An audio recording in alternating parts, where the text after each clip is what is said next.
بسم الله الرحمن الرحیم. زما نوم ډاکټر عبدالحمید دی او زه په خدمت هسپتال ډبګرۍ کې د چلډرن سپیشلیست په تور باندې کار کوم. نن به زه ماشومانو کې د مدر میټرنل بریسټ فیډینګ باندې خبره کوم.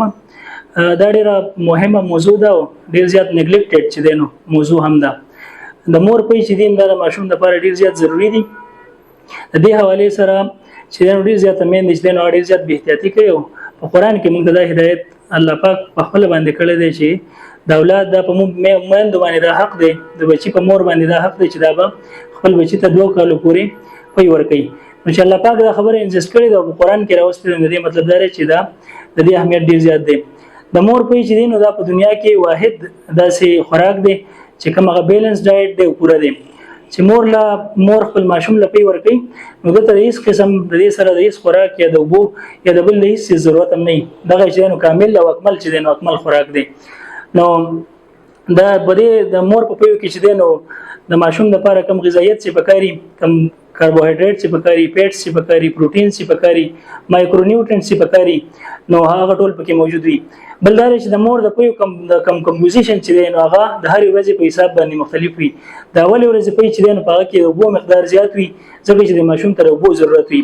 او د اول ورځې پي چې نو په هغه کې کولېسترول وي کم چې ماشوم د هر قسم بیماریانو نه بچ کی.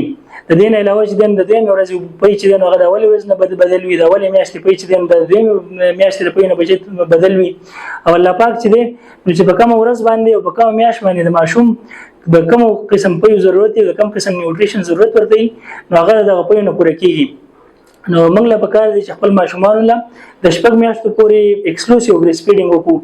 د خپل مور د پيونه چې نو علاوه ورته بل هیڅ مور نه کړی شو. کوم غواړو چې زموږ ماشومان صحتمند غټ شي، زموږ ماشومان عقل او ذهن چې نو چې هغه برابر وي، دغه ذهني استعداد برابر وي، نو د موږ له پکار دي چې خپل ماشومان له مور پي ورکو.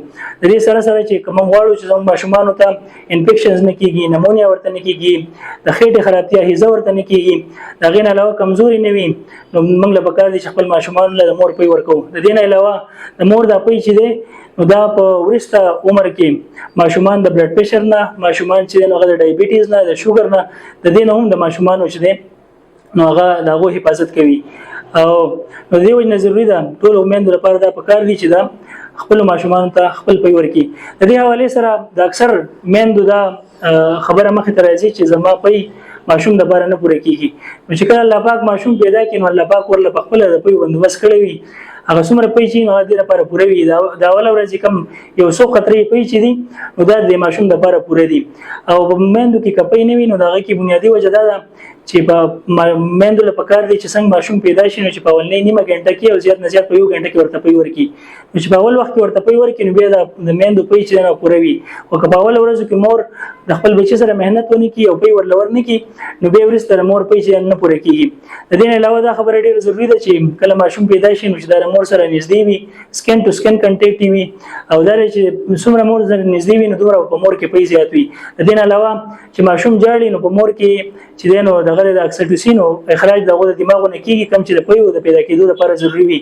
نو دا دغه لپاره پکار دي نیاګانو لپاره پکار دي چې کله ماشوم پیدا شي نو چې د مور خوا ځان نږدې ساتي، بلکې مور د ماشوم چې هغه د خپل مور نه جدا کوي. نو کله د مور سره نږدې پاتې شي، جاړي او هغه سره سکن ټو سکن کنټیکټ وي، نو دا سه مندو کې به پي چې نو هغه پوره وي. د دې سره سره چې نو بیلانس ډایټ د مندو لپاره پکار دی. که تاسو غواړئ چې تاسو کور والا خپل ماشومان له پوره پي ورکړئ شي نو دې لپاره پکاري چې تاسو د خپل زنانو د خوراک خیال وساتئ. هغه چې د روټین نه زیات بور کوي پي چې نو غور لور کوي، دا غینه علاوه چې د سبزیانه ول ور کوي. او اکثر چې نو مندې چې نو هغه باندې په کور کې پریز کیږي چې تاسو غوړ نه خورئ ځکه چې ماشوم ته زیړی کیږي. نو د ماشوم د مور د غوړ د ماشوم د زیړی سره تعلق نه دی نشته. چې کوم مندې چې نو هغه غوړ زیات خوري، دا غینه علاوه پي استعمالي او بو استعمال ډیر کوي، د ډرای فروټ استعمال کوي، نو په هغه کې به پي چې د ماشوم لپاره ضروری وي. په دې هدایت کومل وکړئ چې ان شاء الله هیڅ ټول ماشومان چې نو هغه ته به د مندو پي پوره وي. جزاک الله.